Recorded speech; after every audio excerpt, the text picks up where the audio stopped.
প্রিয় ষষ্ঠ শ্রেণীর শিক্ষার্থীরা, আজকের আলোচ্য বিষয় অধ্যায় 17 কোষে দেখি 17.2 অর্থাৎ ত্রিভুজ সংক্রান্ত যে সমস্ত অঙ্কগুলো আছে সেইগুলো নিয়ে আলোচনা করব। তোমরা ভালো করে দেখো এবং অবশ্যই বলবো পুরো ভিডিওটা কিন্তু দেখবে, তাতে তোমাদের ধারণাটা অনেক স্পষ্ট হবে। তাহলে শুরু করি। প্রথমেই দেখো কি বলেছে। প্রথম প্রশ্ন, নিচে ত্রিভুজের বাহুগুলির দৈর্ঘ্য দেওয়া আছে, না একে বাহুভেদে ত্রিভুজের নাম লেখো।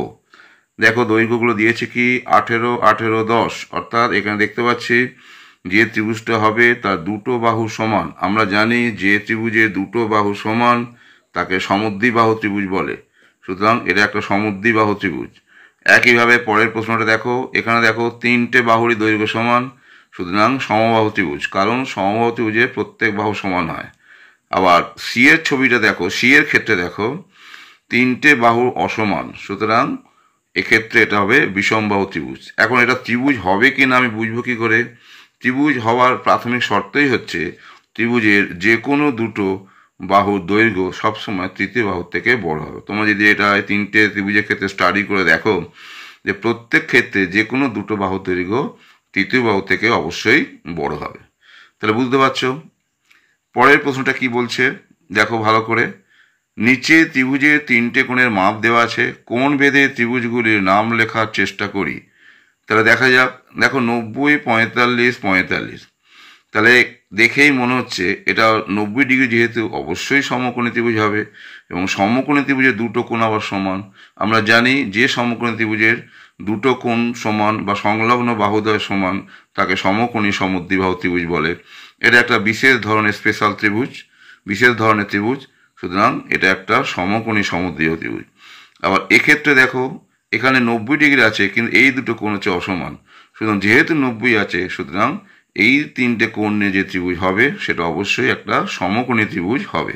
ওকে। আবার এই ছবির ক্ষেত্রে এই কোণ পরিমাপের ক্ষেত্রে দেখো প্রত্যেকটা কোণ কিন্তু 90 ডিগ্রি থেকে কম, সুতরাং এটা যে ত্রিভুজ হবে তার নাম হবে সূক্ষ্মকোণী ত্রিভুজ। কারণ সূক্ষ্মকোণী ত্রিভুজের প্রত্যেক কোণের মান 90 ডিগ্রি থেকে কম হবে। আবার এক্ষেত্রে দেখো প্রত্যেকটি কোণের মান সমান, সুতরাং এটা হচ্ছে সমবাহু ত্রিভুজ। আর এই ক্ষেত্রে দেখো একটা কোণ হচ্ছে স্থূলকোণ, বাকি দুটো কোণ সূক্ষ্মকোণ। আমরা জানি যে ত্রিভুজের একটি কোণ স্থূলকোণ তাকে স্থূলকোণী ত্রিভুজ বলে, সুতরাং এটা একটা স্থূলকোণী ত্রিভুজ। আমি আবার একবার তোমাদের জানিয়ে দিই যে ত্রিভুজ ব্যাপারটা কি না, তিনটে বাহু দ্বারা বেষ্টিত বদ্ধ সামুদ্রিক ক্ষেত্রই হচ্ছে ত্রিভুজ।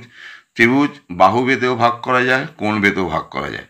বাহুভেদে ত্রিভুজ তিন প্রকার: সমবাহু, বিষমবাহু এবং হচ্ছে সমদ্বিবাহু ত্রিভুজ।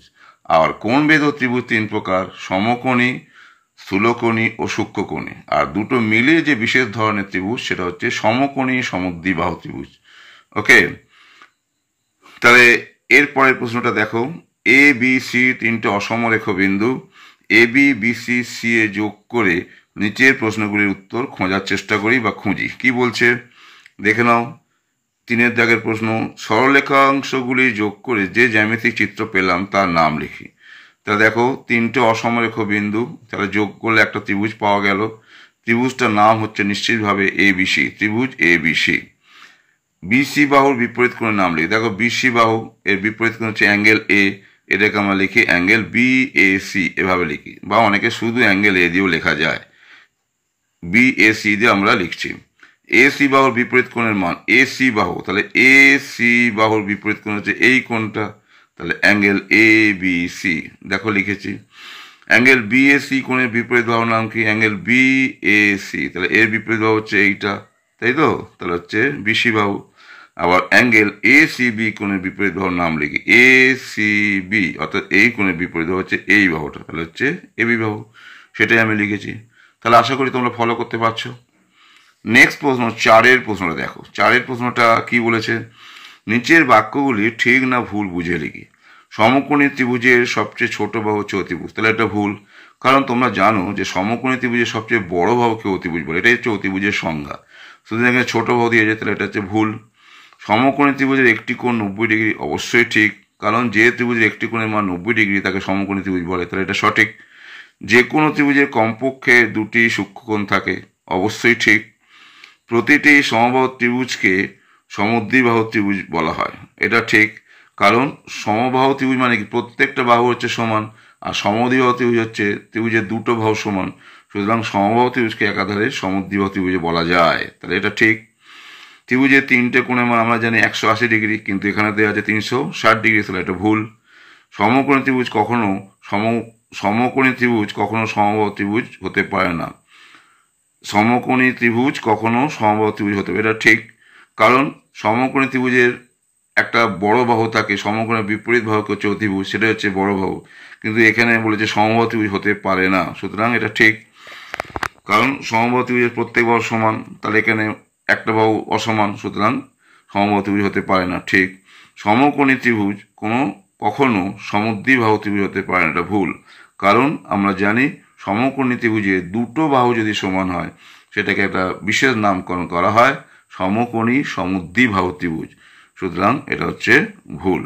তাহলে আজকে কোষে দেখি 17.2 এর ত্রিভুজ সংক্রান্ত যে ছবি সংক্রান্ত যে ছবির ব্যাপারে যে লেখা আছে বা যেগুলো ভাষায় বলে দিয়েছে ছবি আঁকতে হবে, এরকম ধরনের বিভিন্ন প্রসঙ্গের যে অঙ্কগুলো আছে সেগুলো নিয়ে আলোচনা করলাম।